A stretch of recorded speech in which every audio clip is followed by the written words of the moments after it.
The universe is expanding outwards. The rate it's growing is called the Hubble constant, and it's the key to working out the age of the universe.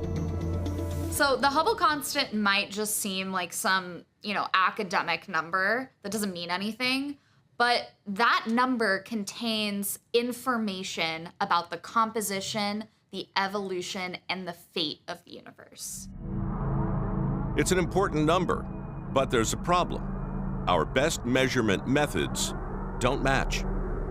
It's incredibly frustrating to not know how old the universe is. It's even more frustrating to know that there's two experiments, which are excellent experiments that we firmly believe in, that completely disagree with each other. My hair fell out a long time ago over this kind of stuff. This has been the #1 question for over half a decade. There must be something wrong with one of the methods. There's a definite sense in the community that whichever camp you happen to fall into, the problems lie on the other side of the fence. So if you're mainly working with the cosmic microwave background, you probably think something is up with the distance ladder. If there's a problem with the distance ladder, there's a prime suspect.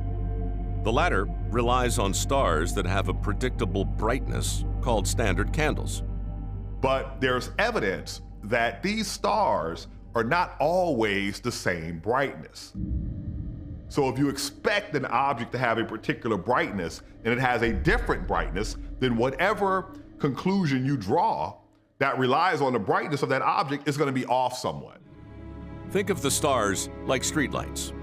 If one light is broken and dimmer than the others, you might think it's farther away.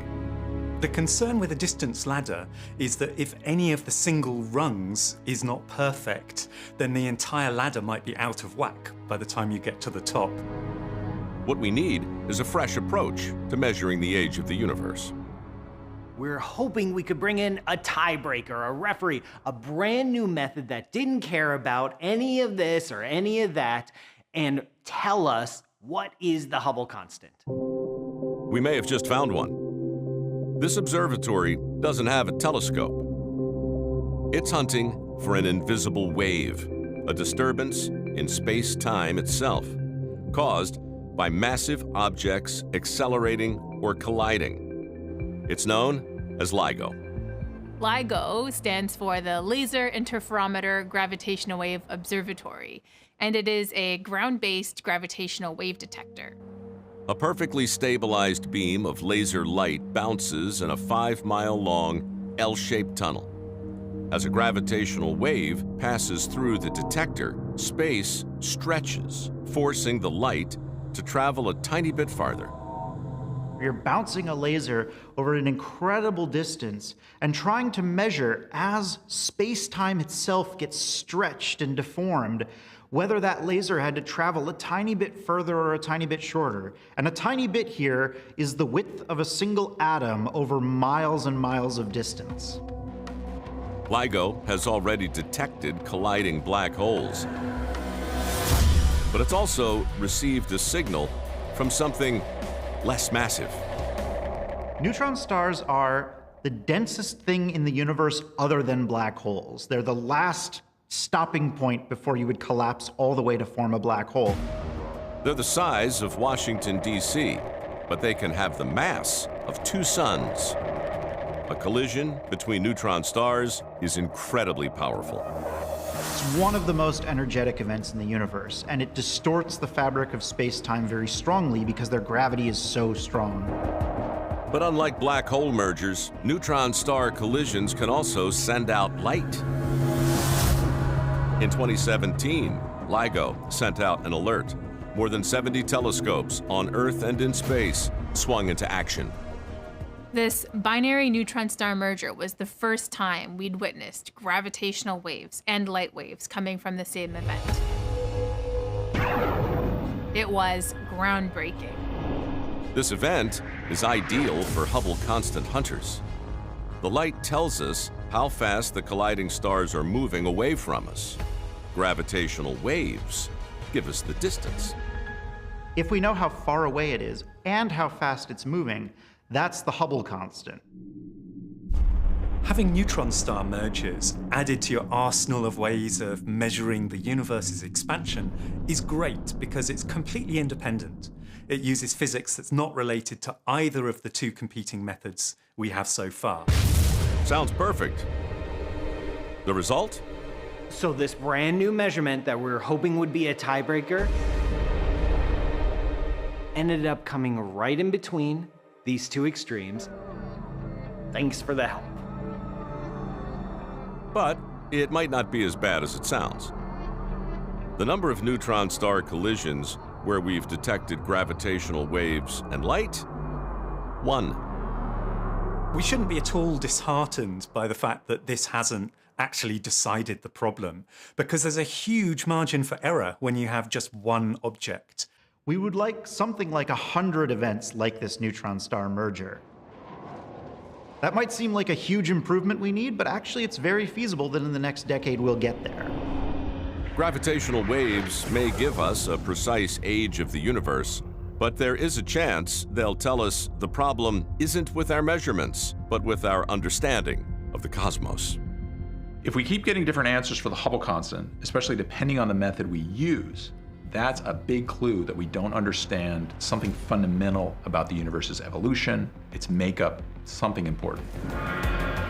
Our search for the age of the universe just might destroy our model of how we think the cosmos works, plunging physics into chaos.